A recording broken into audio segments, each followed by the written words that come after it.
Good morning, my friend. I am so excited to be with you today. I'm Dr. Lee Warren, and I'm a neurosurgeon, and we are going to do some self-brain surgery today because it's Frontal Lobe Friday. It's also all in August. This is my favorite month, I think, of the whole podcasting year because we get after it and we start saying, hey, it's time to get there from here. The definition of hope is the belief that you can get there from here. And what happens to us so many times in our lives is we keep performing the same things over and over. We keep running the same plays. We keep ending up in the same place. And we keep throwing up our hands and saying, how did this happen again? Nothing's changed. I can't seem to break through. Now listen, look, I understand that you're listening because you've gone through something. Most folks that listen to this podcast have been through some sort of major trauma, massive thing, dealing with some huge problem, tragedy, issue, lost somebody, lost a child, lost a spouse, lost a parent, or going through cancer, dealing with some major adversity. But not everybody that listens to this show is in that place. You might be here because you're just looking to break through to a higher level. You're interested in the neuroscience of how you can perform better. And I'm here to motivate you that it is possible to reach a different gear, to break through to a new level.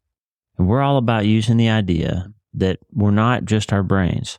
We're not just stuck with our genetics, our past history, our family, our upbringing, the things that traumas and tragedies and whatnot have happened that have broken our brains in certain ways, and that's what we're dealing with and we're left with.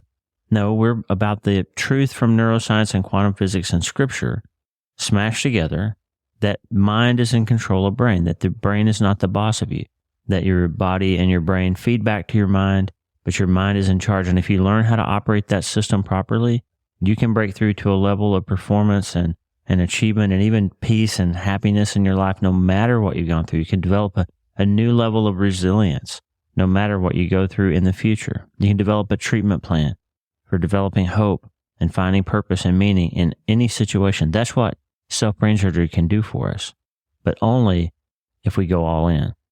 Now, you understand, and you hear me talk about it all the time, that I believe the highest level of human operating is when we connect our minds to the Holy Spirit of God who created us, the great physician who wants to come alongside and guide us. That's the book of John talks about how the Holy Spirit is a counselor, a reminder, a teacher.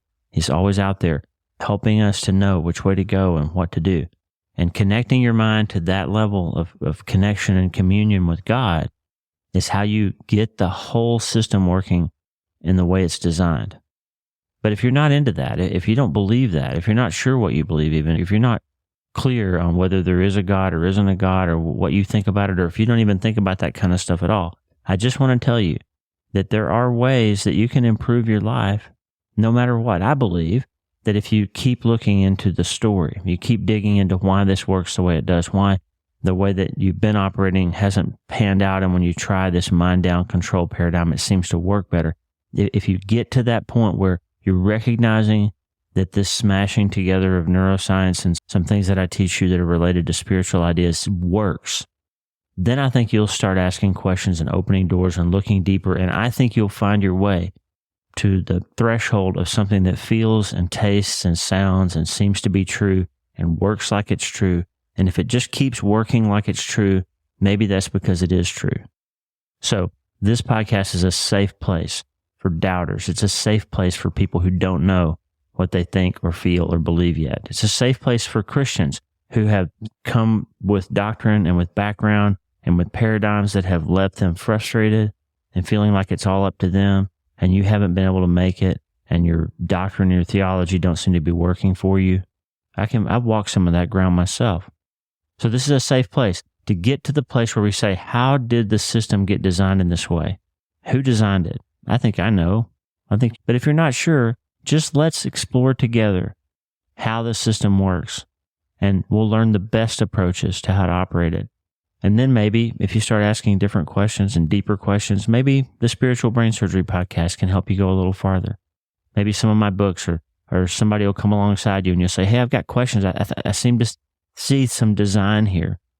I see something that seems more than just evolutionary, accidental randomness. No matter how you got here, friend, no matter where you came from, what your background is, today we're going to talk about what it looks like to go all in with the new approach to our lives. And before we can really break through to the approaches that I think produce the most traction, we have to acknowledge that there is one approach that many people take to their lives. And it's approach of either comes out of apathy, of you've tried a bunch of stuff and none of it's worked, and you throw up your hands and say, nothing can help me. Or maybe it comes out of arrogance, where we believe that we've seen and thought about and tested and known everything, and that nobody else could possibly have put more thought or more effort into life than we have, and there's just no other way, and we finally see it clearly. It just is what it is, and there's no way to work around it, and your genetics and your background and your past history and your upbringing and all that stuff, that's how evolution made you, and that's how life made you, and it just is what it is, and you're done and you're stuck and nobody can help you. And maybe that's where you are. Maybe that's the approach that you're taking. And you know what? Christians can take that approach too, by the way. Christians can say, this is just a hard life. God put us here in this broken world, and there's evil and there's sin, and there's no point in being too worried about it. And even though I can't really feel happy, I can just hold on to the hope that I get to go to heaven someday. And you know what? That's enough. Don't really have to worry about it here. I'll just knuckle down and get through it. And I'm just here to tell you that approach, that nothing can help me, is unbiblical, it's unscriptural, and it's leaving you far short of the power and purpose and hope and even happiness that you can have in your life if you're willing to change approaches. But let's just acknowledge that it's not just the atheist and the doubter and the agnostic and the apathetic that come to this approach sometimes of nothing can help me. I know a lot of bereaved parents. I know a lot of grieving spouses. I know a lot of kids who have lost parents who have gotten to that place where they said, I'm just broken. Life really is just what it is. It stinks, hurts, not much I can do about it. Maybe God will fix it someday. That's the nothing can help me approach. And that's what we're going to talk about today.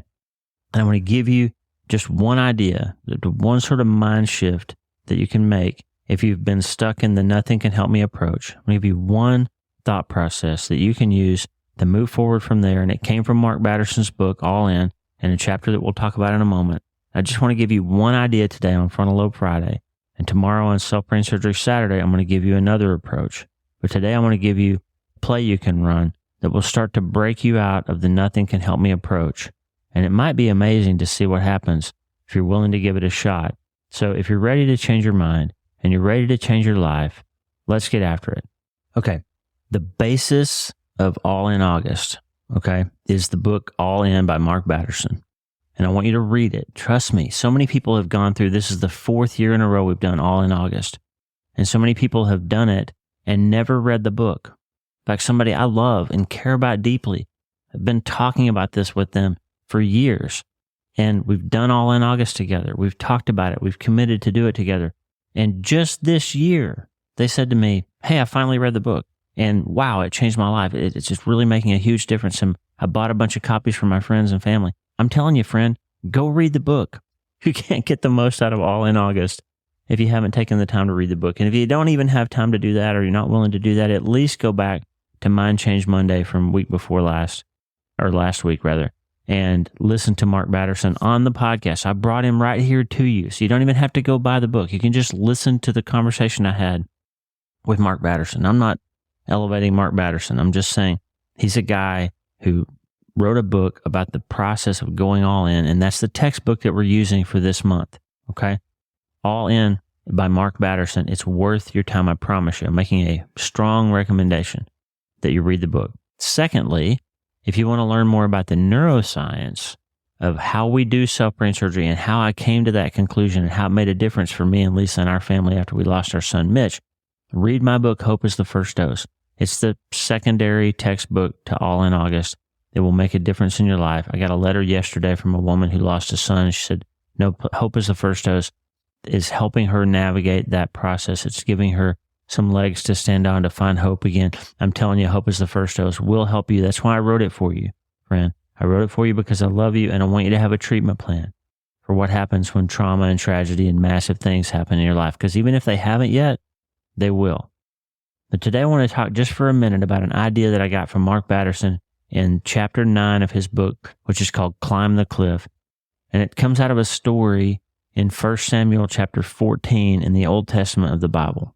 Okay. That's where it came from. So that's the background. I'll get there in a second. But here's the deal.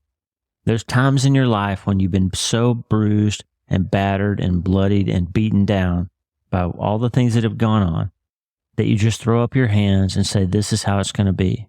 It just is what it is. Nothing can help me. And I'm just telling you that the nothing can help me approach to life leads to futility. It leads to frustration. It leads to just a lack of fulfillment. And it does not lead to flourishing.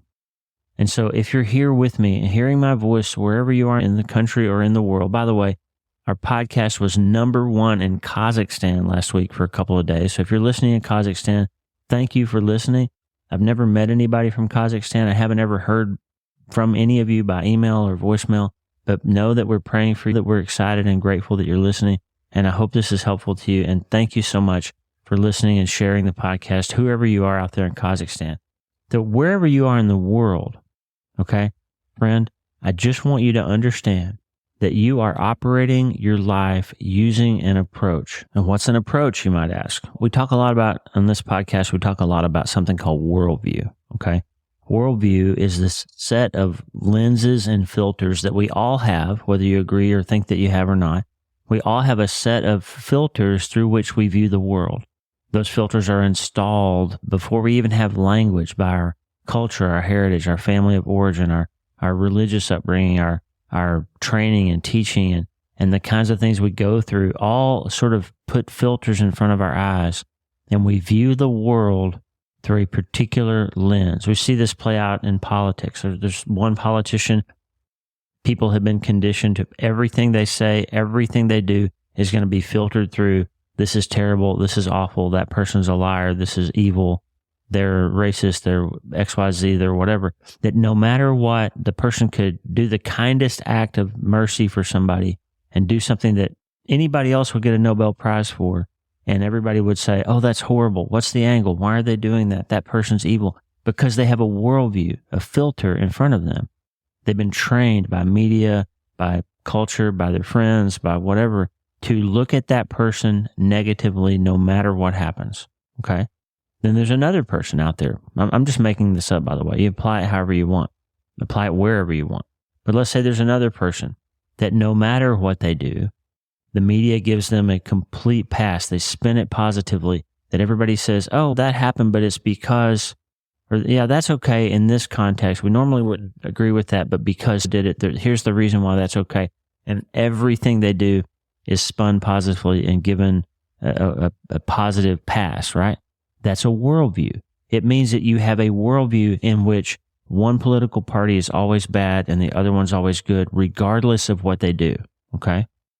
And you can have a worldview around religion. You can have a worldview around interpersonal relations. You can have a worldview around marriage. You can have a worldview around anything. And all of us do. And so the key then to operating life, especially if we're going to be Christians, and we say that there is a standard of truth, God expects certain things of us. If we want to have that, then we need to recognize where we have those filters and those worldviews. And we need to start thinking around them so that we can view things objectively and more in tune with reality than what we see through our filters, okay? The old rose-colored glasses idea, if your glasses are tinted, then everything you look at seems to be a certain color. But that's not the truth. It's not reality. It's just our filter, our lens, our worldview. So that's worldview. Approach is related, but a little bit different than that. Approach is something we talk about in surgery, where we have not just the techniques that we learn in medical school, not how to suture, not how to take a tumor out, not how to use a cautery, or not how to do a particular thing, deliver a baby or use forceps or whatever. Those are techniques and they're portable between different operations.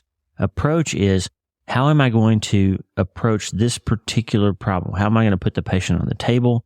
Where do I position their head? How many degrees of angle do I need on the body or the head? What kind of device am I going to use to secure the patient to the table? How much hair am I going to shave? Where am I going to make the incision? All those kinds of things are called approach.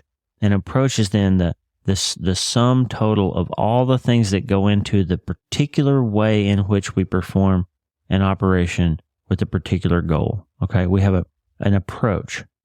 And so if you think then metaphorically and actually about the self-brain surgery practice, we have a set of techniques that I'm always teaching you on Self-Brain Surgery Saturday. Here's what you do when you have anxiety. Here's what you do when you're depressed. Here's what you do when you have a lousy attitude. Here's how you biopsy your thoughts. Those are techniques, okay? But if you're using a good technique through a bad approach or through the wrong approach for that particular situation, you won't get very good results. Does that make sense to you? Okay, so when we talk about approaches then, we just need to understand that we all have a worldview and we are all using an approach all the time, regardless of whether we recognize that we're using an approach or not. We are using an approach. And so I want you to be aware then that there are more than one approach, that there are more than one type of approaches available to use to operate your life. That makes sense when you think about it that way. And so the fact is, if you have ignorance about that, if you think this is the only approach there is, then you're missing out on the truth that there are other approaches out there. If you have arrogance about it, this is the only approach that anybody ought to use. And if you're not getting the right kind of results, then if you're arrogant, you can't see that other people are actually using other approaches and getting good results from them.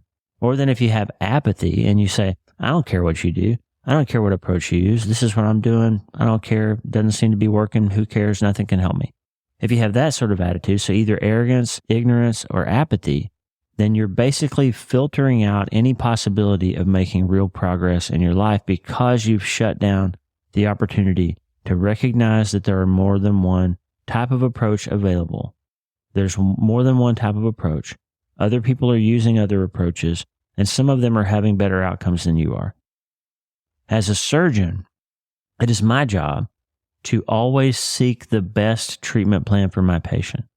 And if I see another surgeon that's publishing a paper that says they're doing things in half as much time with half as much blood loss, their patients are getting out of the hospital twice as fast, they're having fewer complications, or reporting better pain scores, or taking less medicine, they're having fewer recurrences of tumor, then I'm going to be obligated as a good surgeon to say, I need to think about changing that approach. I need to be willing to change to a different approach if my approach isn't working properly. Does that make sense? Okay, so I just want to point out to you that a lot of us are operating, friend, hear my voice, a lot of us are operating our lives with this shrugged shoulders and hands thrown up saying, nothing can help me. And that is an approach, but it's not the truth. In 1 Samuel 14, Mark Batterson writes about this. There's this story of Saul the king and his son Jonathan and their army, and they're fighting those Philistines again, and they're having a problem, and it seems insurmountable. But Jonathan, the king's son, decides to make a daring move to climb a cliff and to take a chance to gain victory. It seems like it's impossible. They seem they're in a situation where nothing can help them. But Jonathan says this curious thing. He comes up with this crazy plan to climb the cliff and fight the battle. You should read about it either in Mark Batterson's book or in 1 Samuel 14. But the punchline is this. Jonathan said, he's been in this situation where it's like nothing can help. We're stuck. We're hosed. We can't win. But Jonathan says, hey, perhaps the Lord will act on our behalf. He just throws an idea out there. He decides to change positions and say, hey, maybe God will honor this. If we take action here, maybe the Lord will do something. Maybe the Lord will take action. And then a few verses later, this curious little statement says, so on that day, the Lord saved Israel. On that day, the Lord saved Israel. So here's the punchline. They were in a situation up against a big army that was more powerful than them. All hope seemed lost. They didn't think that they could make it out. They thought, nothing can help me. That was their approach. And all it took was one person making one statement, perhaps the Lord will act in our behalf. And he took action. He decided to stop contemplating the situation and start operating. And lo and behold, so on that day, the Lord saved Israel. What if we got to all in August and you've been running up against the same barrier and you've been encountering the same problem and you've been opening the bottle again over and over. You've been failing to move forward. You've been unable to make progress in your relationship. You've been frustrated at this situation at work. Your finances have been holding you back. You just haven't been able to break through. And over, you try it, and over, you get the same result. And finally, you throw up your hands and you say, nothing can help me. This is just how it's going to be for me. And what if all that God is waiting for is for you to say, you know what? I'm going to go all in. I'm going to change my approach. Maybe God will act on my behalf. And maybe that's the day. Maybe it's this day. Maybe it's the day you're hearing this podcast. And so on that day, the Lord saved whatever your name is. Maybe he's just waiting for you to say, perhaps the Lord will act on our behalf. And the path to that is to stop contemplating and start operating, to decide to play offense in your own life instead of defense. I love trauma surgery. Trauma surgery is exciting to me. It's always everybody's going crazy and rushing around. There's an emergency and somebody's dying and we got to run in and deal with it. But trauma surgery is not my favorite because it's somewhat chaotic and it's somewhat out of my control. And I'm always coming to trauma surgery in a reactive posture, okay? The brain's already bleeding. The brain's already swelling. The patient's already in trouble. The skull's already fractured. The scalp's already ripped open. And I don't get to plan a clean incision. And there's dirt and there's debris and there's trouble and particulate matter in there. There's shrapnel if I'm in the war. There's trouble. And trauma surgery then is necessary. And I've got to jump in and take immediate action. But it's not highly controllable. And I'm dealing with it. I'm reacting to it, okay? So I don't prefer that. I prefer elective surgery. I prefer elective surgery when I can plan and contemplate and really study and prepare and make sure I'm ready for that surgery, make sure I've chosen the approach wisely, make sure I position the patient properly, make sure I've done everything I can do to mitigate any type of risk. That's my favorite. Sometimes you don't get that choice, okay? Sometimes you're already in the middle of the massive thing and you've got to respond. And the difference is our life is constantly throwing up signals to us. Your brain is constantly throwing you signals that sound like your own voice, that feel like your own thoughts, but they're really just deceptive brain messaging, as Jeffrey Schwartz calls it. They're really just programs that your brain is running, and you have been conditioned over the course of your life to react to those as if they're your own thoughts, and if you are obligated to react to them. And I'm just telling you, we're gonna talk about it tomorrow on Self-Brain Surgery Saturday. I'm going to give you 3 approaches. We're going to talk about them again. We've talked about them before. I'm going to give you 3 alternatives to this nothing can help me approach. But today I want to get you in the mindset where you say, I'm tired of being in react mode all the time. I'm tired of having to perform trauma surgery on my own life because I woke up with a hangover again, because I spent the money again, because I slept with that person again, because I did the thing again, because I found myself in this situation again, because X, Y, or Z, that I found myself having to react to something, to pay a tomorrow tax. I didn't love tomorrow more. I believed the feeling was a fact. I believed the thought was true. And now I'm in this position where I'm doing trauma surgery and trying to repair something and just get my life back on some sort of even keel again. And I want us to switch to a different kind of posture where instead of reacting, we're responding, where we're playing offense again. We're not playing defense. We're not reacting. We're not trying to prevent something. We're trying to prepare and go forward with a solid plan for our own life. We're going to change our worldview. We're going to change our approach. We're going to realize that we can actually change our minds and we can actually change our lives because we have the incredible gift of selective attention. We can have a positive bias towards our thinking. We can filter our reticular activating systems to start looking for those places where we say, hey, perhaps God will work on our behalf. Perhaps if I take this step and take this action, that God will come in and save the day, that my brain will respond the way it's designed to. Maybe that's what you need, friend. Today, stop contemplating and start operating and decide that it's time to stop believing that nothing can help, because there are people out there who have gone through the same thing you've gone through. It sounds a little insensitive to say this, but it's true. I'm not the only one that's ever lost a son, and you're not either. You're not the only one that's ever lost a spouse. You're not the only one that's going through glioblastoma. You're not the only one who's been through a bankruptcy, but some people have gone through that and managed to hold on to their hope and managed to make something out of their lives and managed to help other people with it and managed to still have purpose and meaning and maybe even hope and maybe even happiness again. And if they can, there is a path for you to do the same, no matter how broken and hard and hurt you might feel. There is a path forward, friend. But it requires a change in approach. It requires a change in worldview. It requires us to stop saying, nothing can help me, and to start saying, perhaps something can be done. Perhaps God will come alongside and help us. Perhaps my brain will respond when I tell it to. Maybe if I change my mind, I will be able to change my life. You can do it, my friend. We're going to change approaches. We're going to learn about that tomorrow. But the good news is you can start today. Hey, if that was helpful to you, please share it with a friend. Send it to 10 people. Say, hey, download this. Listen, go through All in August with us. We're going to do this. Let's get after it. Let's change our mind and let's change our life. Let's be self-brain surgeons together. Share it with your friend, my friend, and let's start today. God bless you. We'll see you tomorrow.